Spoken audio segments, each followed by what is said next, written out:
porque ignoran, o a lo mejor deciden ignorar, tienen allí un proceso selectivo de memoria, que hay una organización popular y que esta organización es capaz de atender a un llamado en función de dos cosas. Uno, de identificar un liderazgo histórico en función de cómo ha sido llevada la situación en Cuba a pesar de este bloqueo criminal que asfixia al pueblo cubano injustamente, que es un crimen de lesa humanidad, porque es un conjunto de medidas coercitivas ilegales que violan el derecho internacional, y así estos hipócritas que están llamando a no, que Cuba necesita ayuda humanitaria y todo este tema, son incapaces de pedir realmente el levantamiento del bloqueo, como lo han hecho 184 países recientemente en las Naciones Unidas, como hemos visto toda esta cuestión. Entonces, no se contrastan las imágenes, trata de posicionarse una falsa matriz de consenso, insisto, contrarrevolucionario, y muestran imágenes de un solo lado y encima utilizan las del otro lado como propias. Entonces todo esto es parte de esa batalla por el relato que nunca le va a decir a la gente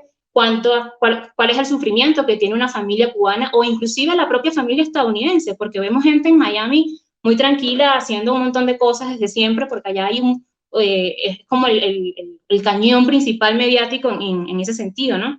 Pero no les cuenta realmente cómo sufre también el pueblo estadounidense porque no tiene acceso a las bondades que brinda Cuba en tema de medicamentos, en tema de enzimas, de medicina y todo ese asunto, ¿no? Entonces, tampoco le cuentan cómo asfixian a Cuba porque no soportan que Cuba ya lleve 2 vacunas efectivas, cuya efectividad va por encima del 90%, pero que entonces ahora lo asfixian todavía más después de más de 60 años de bloqueo, porque no es ningún embargo, es un bloqueo criminal.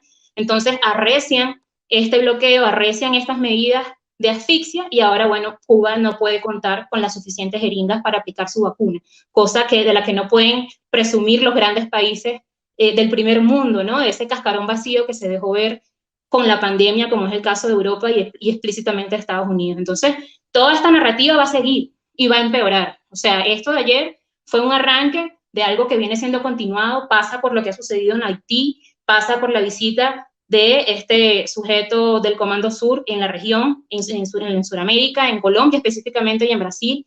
Entonces todo está conectado. Pasa también por situaciones muy específicas en Venezuela que también atraviesa un bloqueo criminal que también la prensa hegemónica mundial busca ocultar, tergiversar, visibilizar cosas que le hacen creer a la gente que te escuchan a ti, que nos escuchan en las redes, que nos ven, pues que es otra la realidad. Y yo siempre digo, las realidades no se niegan mutuamente y nosotros no podemos estar simplemente suprimiendo una parte de esa realidad por el hecho de que, bueno, vivimos bombardeados con un montón de desinformación. Yo le digo a medios de desinformación, en realidad lo son, no son medios informativos. Hay que defender la verdad, la información veraz como un derecho humano, y esto no lo hacen estos medios que no son más que portales de negocio que buscan pues solamente responder a un interés económico específico. Entonces allí yo creo que cada ciudadano y cada ciudadana debe armarse de valor, debe convertirse en un comunicador y una comunicadora para poder contar también su visual de la historia, sin buscar convencer a nadie, solamente vamos a contrastar las caras de la moneda en un mismo espacio, porque hay gente que, por ejemplo, que cuenta una verdad en un medio de comunicación y la otra verdad, como es conveniente contarla de esta forma en otro lado, entonces la cuenta así y creen que están haciendo bien porque están contando las dos, y no.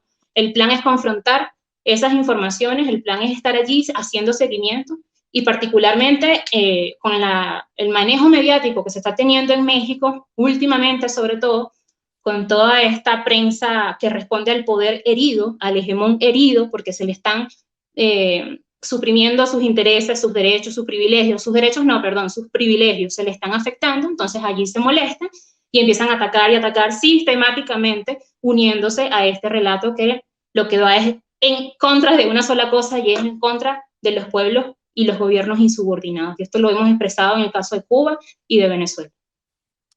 Para cerrar, ¿en dónde encuentran más información, más cobertura en redes sociales contigo?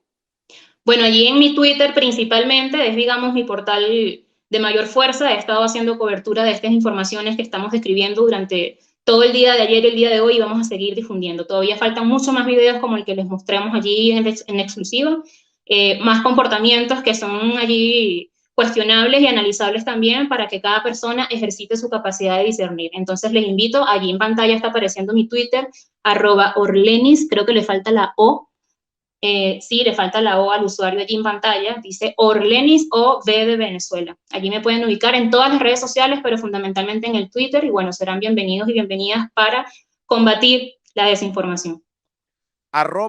@Orlenis con Y o V. Así es. En Twitter a la comunicadora política venezolana, activista, lideresa de opinión de alcance internacional, una de las principales referencias en redes sociales sobre temas políticos, sobre todo de Venezuela. Te quiero agradecer, Orlenis, y ojalá que sea la primera de muchas oportunidades que tengamos de compartir aquí en este espacio libre como el viento. Muchísimas gracias, Vicente, y un saludo a las compañeras y compañeros que forman parte de este espacio. Un abrazo. Un abrazo. Orlenis Ortiz, hablando con nosotros sin censura.